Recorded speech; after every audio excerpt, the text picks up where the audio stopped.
जो साईं असांजो मुर्शिद व मुरबी असांजो रहनुमा हज़रत क़िबला साईं मियाँ हामिदुल्लाह अलमारूफ़ हुज़ूरी बादशाह रहमतुल्लाह अलैह साईं जन उन ई सिलसिले खे अॻिते वधाईंदे अल्लाह अल्लाह जे रसूल जी दीन जी ख़िदमत कई। इन अहिड़े शहर में पसमानदा इलाइक़े में वेही असांजे मुर्शिद अल्लाह जो कलाम लिखियो पंहिंजे हथ सां। अल्लाह जो कलाम लिखियो पंहिंजे हथ सां ऐं न सिर्फ़ु उन ख़ूबसूरत ऐं हसीन लिखाई माण्हुनि खे हैरान कयो, पर उन दौर में मुर्शिद हुज़ूरी साईं क़ुरान पाक जो फ़ारसी में तर्जुमो बि कयो। इहो असांजे इन ख़िते में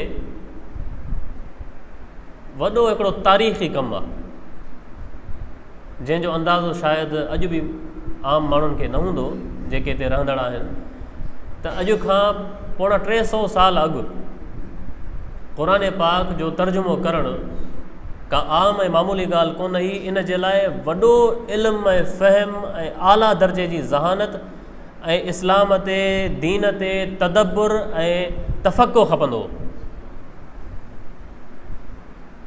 न को रेफरेंस, न मोबाइल जो दौर, न इंटरनेट, न पोस्ट जो दौर, न ई वरी प्रिंटिंग मशीनूं, ख़ाली पंहिंजे ज़हन पंहिंजे इल्म जेको वालिद साहब खां मिलियो ऐं अरबी ज़बान ते महारत जो कमाल हुयो त अरबी खे फ़ारसी में साईं ट्रांसलेट कयो। अॼु बि इहो नुस्ख़ो असां वटि मौजूदु आहे। इहो हिकिड़ो कारनामो पंहिंजी जाइ ते।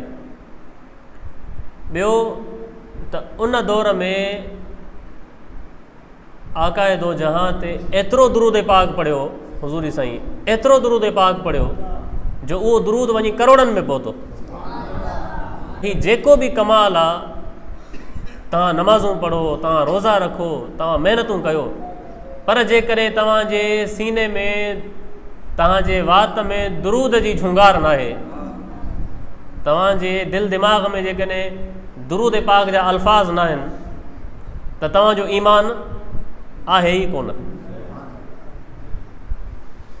ऐं हीउ जेको बि कमाल ॾिसो था, जेको बि रंग ॾिसो था, इहो हुज़ूर अलैहिस्सलातु वस्सलाम ते पढ़ियल उन दुरूद जो कमाल आहे ऐं उनजो असरु आहे जेको हिन महिल ताईं हले थो। त उहे पंहिंजे ग़ुलामनि खे कॾहिं बि अकेलो न छॾींदा आहिनि। जेको हुज़ूर जे दर जो थी वियो, हुज़ूर क़यामत ताईं उनखे वरी पोइ अकेलो उन हस्ती खे न छॾींदा आहिनि। हर साल असां हुज़ूरी साईं जो उर्स मल्हाईंदा आहियूं। 20 सफ़र मुज़फ़र जे ॾींहुं इन सुहिणे बुज़ुर्ग जो उर्स मुबारक आहे। हिन सूमर ते 20 सफ़र जे ॾींहुं सुबुह जो तव्हां सभिनी खे दिलि सां दावत आहे त तव्हां सभई पंहिंजे न अज़ीम रूहानी हस्ती शहर जे रूहानी रहबर रहनुमा हज़रत साईं मियाँ हामिदुल्लाह हुज़ूरी जे उर्स में सभई शरीक थिजो, पंहिंजे दोस्तनि खे वठी अचिजो ऐं बाबरकत महफ़िल में शिरकत कजो, दुआ में शामिलु थिजो। अल्लाह साईं प्यारनि जे सदके असांजी दुनिया व आख़िरत संवारींदो। फमा अलैना इल्लल बलागुल मुबीन।